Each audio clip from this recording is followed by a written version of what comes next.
Assalamualaikum warahmatullahi wabarakatuh. Kami peserta Lasar CPNS Kelompok 3 Angkatan 33 Kota Cirebon 2022. Kami akan mempersembahkan video yang menggambarkan nilai-nilai kode etik dan kode perilaku ASN. Tetapi sebelumnya kami mohon bantuannya untuk dapat like, subscribe, dan komen yang membangun ya. Kode etik dan kode perilaku ASN yang pertama adalah melaksanakan tugas dengan jujur.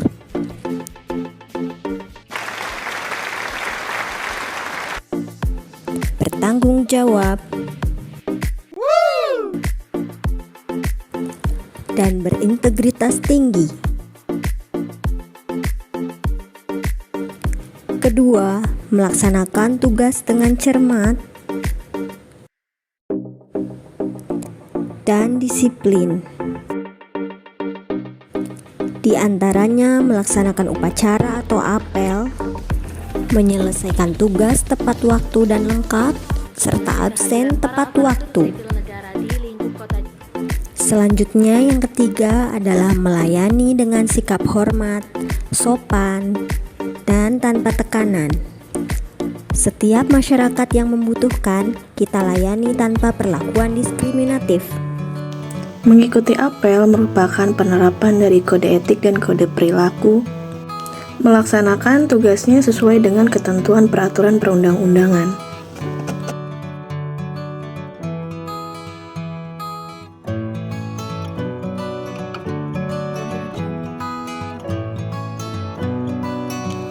Menerima tugas dari atasan merupakan penerapan kode etik dan kode perilaku dalam melaksanakan tugasnya sesuai dengan perintah atasan atau pejabat yang berwenang, sejauh tidak bertentangan dengan ketentuan peraturan perundang-undangan dan etika pemerintahan.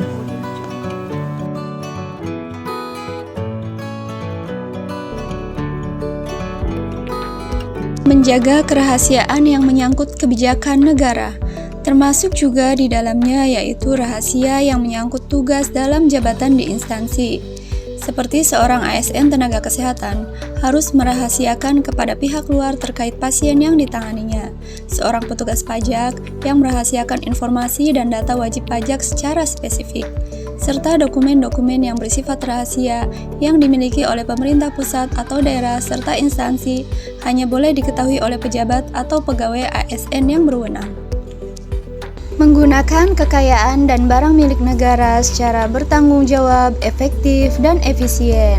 Kendaraan dinas yang merupakan barang milik negara atau daerah yang digunakan ASN hanya boleh digunakan saat ASN tersebut melaksanakan tugas dan fungsi jabatan yang diembannya. Penggunaan mesin dan alat kantor seperti komputer, printer, kertas, dan lainnya sebagai sarana kerja untuk ASN harus digunakan secara bertanggung jawab, efektif, dan efisien. Konflik kepentingan adalah suatu keadaan di mana kepentingan pribadi bersinggungan atau berbenturan dengan tugas dan tanggung jawabnya. Jika berada dalam situasi yang berpotensi menimbulkan konflik kepentingan, maka yang dapat kita lakukan adalah memberitahukan kepada atasan, tidak menetapkan dan atau melakukan keputusan dan atau tindakan, serta keputusan atau tindakan tersebut dilakukan oleh atasan atau pejabat lain sesuai dengan peraturan perundang-undangan. Dengan menghindari konflik kepentingan, berarti kita turut menjaga dan membangun integritas dalam instansi kita. Sebagai seorang ASN, kita harus selalu memberikan informasi secara benar dan tidak menyesatkan kepada pihak lain yang memerlukan informasi terkait kepentingan kedinasan. Jika informasi disebarkan melalui media sosial, maka gunakan media sosial untuk hal-hal yang positif, menjadi inspirasi dalam berbagai kalangan, mengharumkan citra baik ketika memberikan informasi, hindari hate speech, isu sara, menjaga netralitas dan integritas, berperilaku sesuai norma kesopanan dan kesusilaan. Seorang ASN yang memegang teguh kode etik dan kode perilaku tidak akan menyalahgunakan informasi intern negara, tugas, status, kekuasaan, dan jabatannya untuk mendapatkan atau mencari keuntungan atau manfaat bagi diri sendiri atau untuk orang lain. Kode etik dan kode perilaku berikutnya adalah memegang teguh nilai dasar ASN, dan selalu menjaga reputasi serta integritas ASN.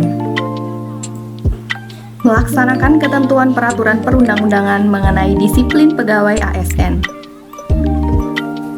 Seorang pegawai ASN yang disiplin adalah pegawai yang taat pada standar kerja yang telah ditentukan. Misalnya, dengan datang tepat waktu, tertib, dan teratur sehingga segala aktivitas dapat berjalan dengan baik.